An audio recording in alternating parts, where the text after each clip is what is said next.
अगर अभी इसी वक्त अलर्ट आ जाए कि इंडिया और पाकिस्तान के बीच परमाणु मिसाइलें लॉन्च हो चुकी हैं, तो आप क्या करेंगे? क्या आप तैयार हैं? क्योंकि एक परमाणु युद्ध सब कुछ बदल सकता है। सीज फायर के बावजूद तनाव अब भी है, और अगर यह टूटा तो शायद मानव इतिहास की सबसे विनाशकारी घटना हमारे सिर पर हो। हेलो दोस्तों, स्वागत है हमारे चैनल पर। आज हम बात करेंगे एक ऐसे टॉपिक पर जो डरावना है लेकिन बेहद ज़रूरी है। इंडिया पाकिस्तान के बीच सीज फायर तो हो गया है, लेकिन अगर हालात बिगड़ते हैं और परमाणु युद्ध की नौबत आती है तो आप क्या करेंगे? चलिए हम आपको बताएंगे कि परमाणु युद्ध से कैसे बचा जा सकता है, स्टेप बाय स्टेप।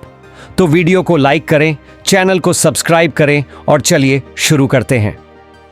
आज की इस वीडियो में हम बताएंगे कि अगर भारत पाकिस्तान के बीच न्यूक्लियर वॉर होता है तो पहले 10 मिनट, पहला घंटा और पहले 24 घंटे में क्या होगा और आप कैसे बच सकते हैं।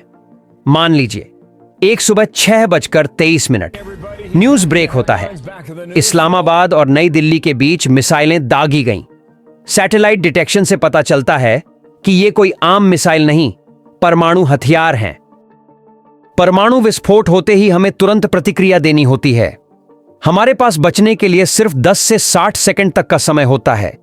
यह समय इस बात पर निर्भर करता है कि आप विस्फोट के केंद्र से कितनी दूरी पर हैं, बम हवा में फटा है या जमीन पर, चेतावनी पहले से मिली है या नहीं। इस छोटे से वक्त में ही आपको निर्णय लेना होता है कि कहां छुपना है, कैसे बचना है। परमाणु विस्फोट एक अत्यधिक शक्तिशाली धमाका होता है जो न्यूक्लियर रिएक्शन से उत्पन्न होता है, यानी फ्यूजन या फिशन। जब कोई परमाणु बम फटता है तो 4 मुख्य प्रभाव होते हैं। ब्लास्ट वेव, धमाके की लहर। यह लहर आसपास की इमारतों को गिरा देती है, लोगों को हवा में उड़ा देती है। थर्मल रेडिएशन, गर्मी की लहर।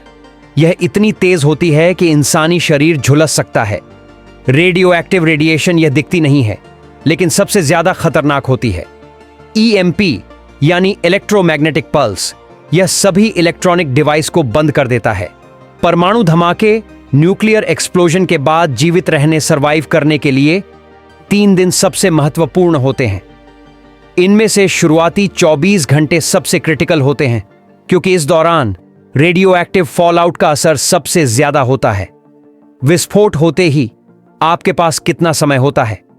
जब परमाणु बम फटता है तो आपके पास 0 से 10 सेकंड होते हैं पहले कदम उठाने के लिए। अगर आप फ्लैश यानी तेज रोशनी देखते हैं, तुरंत जमीन पर लेट जाएं, आंखें बंद करें, मुंह ढक लें। अगर आपके पास कोई चीज है, बैग, तकिया, चादर, उससे अपने सिर और गर्दन को ढक लें। जहां हैं वहीं रुकें। अगर बाहर हैं तो सबसे नजदीकी मजबूत इमारत में भागें। सीमेंट या कंक्रीट की इमारतें सबसे बेहतर हैं। बेसमेंट या अंदरूनी कमरा चुनें जहां खिड़कियां कम हों। जमीन के नीचे ब्लास्ट वेव कुछ ही सेकंड में आपकी तरफ पहुंचेगी। अगर आप किसी इमारत में हैं तो खिड़की से दूर रहे और कोने में बैठ जाएं। अगर आप बाहर हैं तो तुरंत किसी ठोस इमारत की ओर भागें, जैसे कंक्रीट की बिल्डिंग, पार्किंग गैराज या अंडरग्राउंड मेट्रो। अगर कोई शेल्टर, बंकर दिखे, वहीं छिप जाए। कपड़ों को झाड़ें लेकिन उन्हें बाहर ही छोड़ दें। अपने बालों और त्वचा को साबुन और ठंडे पानी से धोएं, गर्म पानी से नहीं, क्योंकि इससे रेडिएशन स्किन में घुस सकता है। रेडियो एक्टिव फॉलआउट यानी हवा में उड़ती जहरीली धूल, यह परमाणु बम फटने के बाद 10 से 60 मिनट के भीतर जमीन पर गिरती है। किसी सुरक्षित इमारत के बीच के हिस्से या बेसमेंट में चले जाएं। खिड़कियां बंद करें, दरवाजों पर तौलियां या प्लास्टिक लगा दें। वेंटिलेशन बंद करें अगर एयर फिल्टर नहीं है। पहले 24 घंटे सबसे महत्वपूर्ण समय होता है। यह समय सबसे ज्यादा खतरनाक होता है। आप जितना समय अंदर बिताएंगे उतना ज्यादा सुरक्षित रहेंगे। बाहर बिल्कुल ना जाए। पानी को उबालना पर्याप्त नहीं होगा। पानी सिर्फ सीलबंद बोतलों से पिएं या स्टोर किया हुआ पानी इस्तेमाल करें। बंद पैकेट वाला खाना, ड्राई फूड सबसे सुरक्षित है। खुले में पड़ा खाना या पानी रेडियो एक्टिव हो सकता है, उससे बचें। अगर पास में बैटरी वाला रेडियो है तो सरकारी निर्देशों को सुनते रहें। मोबाइल नेटवर्क और बिजली जा सकते हैं, इसलिए पहले से तैयार रेडियो और बैटरियां रखें। 1 हफ्ते तक सरवाइव करने के लिए आपके पास खाने के लिए ड्राई फूड जैसे बिस्कुट, मूंगफली, सूखे मेवे, इंस्टेंट नूडल्स आदि होने चाहिए। हर व्यक्ति के लिए कम से कम 10 लीटर पानी होना चाहिए। एक बैटरी से चलने वाला या हैंड क्रैंक रेडियो रखें ताकि सरकारी निर्देश सुन सकें। साथ ही आपके पास torch, extra batteries, medical kit, mask, N95 या कपड़े का, प्लास्टिक शीट्स और टेप घर को सील करने के लिए, नक्शा, दस्तावेज और नकद आपके पास होने चाहिए।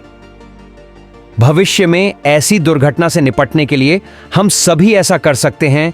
जैसे अगर आप ऐसी जगह रहते हैं जहां कभी भी युद्ध या हमला हो सकता है, तो यह तैयारी पहले से करें।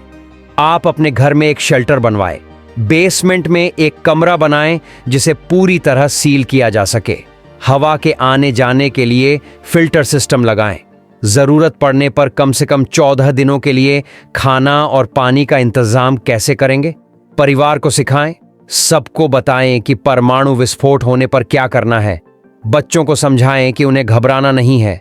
बुजुर्गों के लिए दवाइयां और विशेष सुविधा रखें।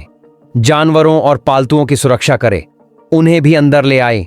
उनके खाने का स्टॉक रखें, उन्हें नहलाएं अगर वे बाहर से आए हों। विस्फोट के बाद घबराना स्वाभाविक है, लेकिन शांत रहना जरूरी है। गहरी सांसें लें, पानी पिएं, परिवार के साथ मिलकर काम करें। दिमाग को व्यस्त रखने के लिए किताबें, खेल और प्रार्थना करें।